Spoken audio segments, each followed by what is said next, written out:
जय हिंद दोस्तों, स्वागत है आपका आपके अपने YouTube चैनल ईएसएम बंसल में। दोस्तों, एसएससी सीजीएल 2024 का स्कोर कार्ड भी आ गया है सभी का और फाइनल आंसर की भी आ गई है। तो हमने देखा था रिजल्ट बहुत सरप्राइजिंग रहा था।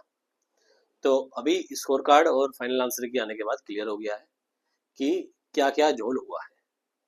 मतलब जो इतना अनएक्सपेक्टेड रिजल्ट था ये, तो कैसे क्या क्या कारण रहे हैं। तो इस वीडियो में मैं ये सभी के ऊपर बात करूंगा और साथ में ही ऐसी बहुत सी क्वेरी आ रही है कि आगे क्या क्या इसकी पॉसिबिलिटी है कि आगे क्या कोर्ट केस होगा और क्या री एग्जाम होने के चांसेस हैं। तो उसके बारे में भी बाद में बात करूंगा वीडियो के अंत में। तो वीडियो को अंत तक जरूर देखिएगा। तो देखो, जैसे मैंने पहले बताया था कि दो मेन चीजें हैं जिन्होंने इसमें जो रिजल्ट बहुत ज्यादा हमें, हमारी जो पहली आंसर की आई थी, जो उस समय रो स्कोर था और जो रिजल्ट आया था, तो उसमें जो काफी देखने को मिला था कि बहुत से लोगों को जो 280 290 पहले रो स्कोर था उन्हें भी कोई भी पोस्ट नहीं मिली। वहीं 220 200 वालों को भी कोई ना कोई पोस्ट मिल गई थी अपनी एक्स सर्विसमैन कैटेगरी में। तो मेनली जो दो चीजें इसके पीछे हैं, तो वो सबसे पहला है कि रॉन्ग क्वेश्चन जो फाइनल आंसर की आने के बाद हमें देखने को मिले हैं। मतलब 18 तारीख, अगर मैं शिफ्ट की बात करूं, 18 जनवरी में नो रॉन्ग क्वेश्चन माने हैं एसएससी ने, और वहीं 20 जनवरी को 10 रॉन्ग क्वेश्चन। मतलब 9 रॉन्ग क्वेश्चन है 18 जनवरी में जो फाइनल आंसर की में है, और 10 है 20 जनवरी को। और दो क्वेश्चन के 9 तो रॉन्ग क्वेश्चन है और दो क्वेश्चन के आंसर चेंज हुए हैं, और इसमें एक क्वेश्चन का आंसर चेंज हुआ है। तो दोनों शिफ्ट में 11-11 क्वेश्चन है। मतलब 9 क्वेश्चन तो ऐसे हैं जिसमें बेनिफिट टू ऑल, मतलब सभी को नंबर मिल गए हैं, और 20 तारीख में 10 क्वेश्चन ऐसे हैं जिसमें सभी को नंबर मिल गए हैं। मतलब आप ये समझिए, अब 9 क्वेश्चन मतलब जिसका पहले जो आंसर की आई होगी उसमें अगर जिस बंदे के ये क्वेश्चन 9 के 9 गलत होंगे, तो 9 के 9 क्वेश्चन गलत हो, या मान लिया अगर बाई चांस, मैं ऐसे ही एग्जांपल ले रहा हूँ कि मान लिया किसी के 9 के 9 क्वेश्चन गलत है, ठीक है, तो अब समझिए आप उसे 9 चौक 36, जहां पहले उसके 9 नंबर कम हो रहे थे, वहां अभी 27 नंबर उसके और बढ़ जाएंगे। मतलब टोटल उसे 36 नंबर का फायदा यहाँ पर उसे मिल जाएगा। और ऐसे ही इस दो क्वेश्चन के आंसर चेंज हुए हैं, तो इसमें भी बेनिफिट मिला होगा। ऐसे ही जिसके 10 क्वेश्चन यहाँ पर, मान लिया जिसके 10 के 10 सही थे, तो 10 के 10 मान लिया किसी के 10 के 10 सही थे, ये मैं एग्जांपल ले रहा हूँ, तो वहां पर उसे तो कोई फायदा नहीं हुआ। लेकिन जिसके 10 के 10 ये गलत होंगे, उसे सीधा 40 नंबर का फायदा मिला होगा 20 तारीख वाली शिफ्ट में। ऐसे ही 18 में 36 नंबर का फायदा। तो ये तो फायदा मिला है रॉन्ग क्वेश्चन के बेसिस पर। अब बताइए, देखिए आप कि मतलब इतना बड़े लेवल का एग्जाम करा रहे हो आप, और आपके एग्जाम में 9 9 10 10 क्वेश्चन गलत है। मतलब अगर एरर देखेंगे आप 7% 8% 8% का एरर आपके एग्जाम में है, तो आप मतलब क्या पेपर सेट कर रहे हो। तो 30 30 40 40 नंबर पे तो पूरा मतलब मेरिट से बाहर ही हो जाता है बंदा। तो मैंने 9 9 10 10 क्वेश्चनों का चलो माना है कि सारे सही हो, लेकिन कुछ ऐसा भी होगा कि वो एग्जाम्पल लिया था कि मान लीजिए किसी के 5 क्वेश्चन ही इसमें से थे जो गलत थे, तो 5 गलत थे, तो उसे अपने आप ये 20 नंबर का, अब तो सबको मिल गए नंबर, तो 20 नंबर का उसे फायदा मिल गया। और जिसने अटेम्प्ट ही नहीं करे थे, उसके वैसे अपने आप नंबर बढ़ गए 30 नंबर। इसमें 30 बढ़ जाएंगे या 27 नंबर बढ़ गए, और 30 नंबर 27 नंबर अपने आप में बहुत नंबर होते हैं। तो ये तो हुआ है एक फैक्टर है कि जो क्वेश्चन की वजह से मार्क्स में चेंजेस देखने को मिले हैं। इसी वजह से जो बहुत लोग कह रहे थे कि 20 तारीख वालों को भी फायदा मिला है, 20 तारीख वाले को भी फायदा मिला है, नंबर बढ़े हैं, 20 तारीख वालों के इस रीजन से नंबर बढ़े हैं, जिसके भी नंबर देखने को मिले हैं बड़े बड़े हुए 20 तारीख वालों में। 20 में भी ऐसे कैंडिडेट हैं जिनके नंबर बड़े हुए हैं। इसके बाद जो दूसरा मेन फैक्टर है वो है नॉर्मलाइजेशन। नॉर्मलाइजेशन के बारे में हमने पहले भी बात करी थी कि नॉर्मलाइजेशन बहुत ही अनएक्सपेक्टेड हुआ है, और जैसा हम सोच रहे थे वैसा ही हुआ। 18 तारीख वाली शिफ्ट में अपने एक्स सर्विसमैन भाइयों में मुझे अभी तक, मतलब ये तो मेरे पास डेटा आया है, 64 नंबर तक भी बड़े हुए मिले हैं, 64 मार्क्स। वहीं 20 तारीख वाले में 60 नंबर तक भी कम हुए हैं। मतलब इससे ज्यादा भी हुए होंगे मुझे पता नहीं, पर इतना तो मेरे पास ये डेटा आया है कि 64 नंबर तक बढ़ गए हैं, दोनों सेक्शन 1 सेक्शन 2 को मिलाकर, और इसमें 60 नंबर तक कम हुए हैं रो स्कोर से, जो रो स्कोर है उससे 60 मार्क्स तक कम हुए हैं 18 जनवरी वाले में। और सेक्शन 1 में सबसे ज्यादा देखने को मिले हैं 18 में, सेक्शन 1 में। और ये देखो किस तरह से बढ़े हैं, नॉर्मलाइजेशन में किस तरह से मार्क्स बढ़े हैं।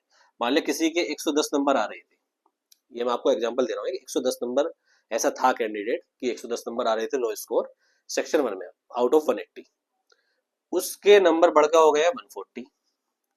अब इसके बाद आपके नंबर जैसे जैसे ज्यादा थे, इससे अगर आपके नंबर कम थे, 110 से अगर कम आ रहे हैं नंबर जिसके, तो इसका मतलब है उसकी एक्यूरेसी तो बेकार है, एक्यूरेसी बेकार है तो उसको नॉमिनेशन में कम फायदा मिलना चाहिए। लेकिन यहाँ पर उल्टा हुआ है, 110 से कम नंबर आ रहे हैं उसे नॉर्मलाइजेशन में ज्यादा फायदा मिला है, और इससे जिसके ज्यादा आ रहे हैं, जिसकी एक्यूरेसी अच्छी है, जिसके मान लिया 130 आ रहे हैं, तो यहाँ देखिए 30 नंबर का फायदा मिला है, 130 आ रहे हैं, यहाँ पर 150 हुए हैं, यहाँ केवल 20 नंबर का फायदा मिला है। ऐसे ही अगर आपके 150 आ रहे हैं ना, तो आपका नॉर्मलाइज स्कोर जो हुआ है वो 160 हुआ है, मतलब केवल 160 या 65 थोड़ा, तो मान लो 10-15 नंबर का ही फायदा मिला है। तो आपके जैसे जैसे नंबर बढ़ रहे हैं ना, रो स्कोर जैसे जैसे बढ़ रहा था जिस बच्चे का, उसे नॉर्मलाइजेशन में कम फायदा मिला है, और जिसका रो स्कोर कम है उसे नॉर्मलाइजेशन में ज्यादा फायदा मिला है। ऐसा नॉर्मलाइजेशन देखने को मिला है। ऐसे ही सेक्शन 2 में भी हमें 15-20 नंबर तक बढ़े हुए देखने को मिले हैं। और 20 जनवरी की बात करूं तो 20 जनवरी में सेम ऐसे ही, यहाँ नंबर कम हुए हैं, और कम मतलब जिसके जितने ज्यादा नंबर आ रहे हैं उसके उतने नंबर और कम हुए हैं इस रेशो में। जिसके नंबर 100 आ रहे हैं और एक सेक्शन 1 में, और किसी के आ रहे हैं 120, तो 120 वाले के कम हो गए, इसके कम होकर 70 हो गए, और इसके भी कम होकर यहाँ पर 70 के आसपास हो गए हैं, 65 हो जाएंगे, बस इतना ही लगभग, मतलब इतना ज्यादा डिफरेंस आ, मतलब ज्यादा नंबर लाने वाले को घाटा हुआ है और कम नंबर लाने वाले को फायदा हुआ है।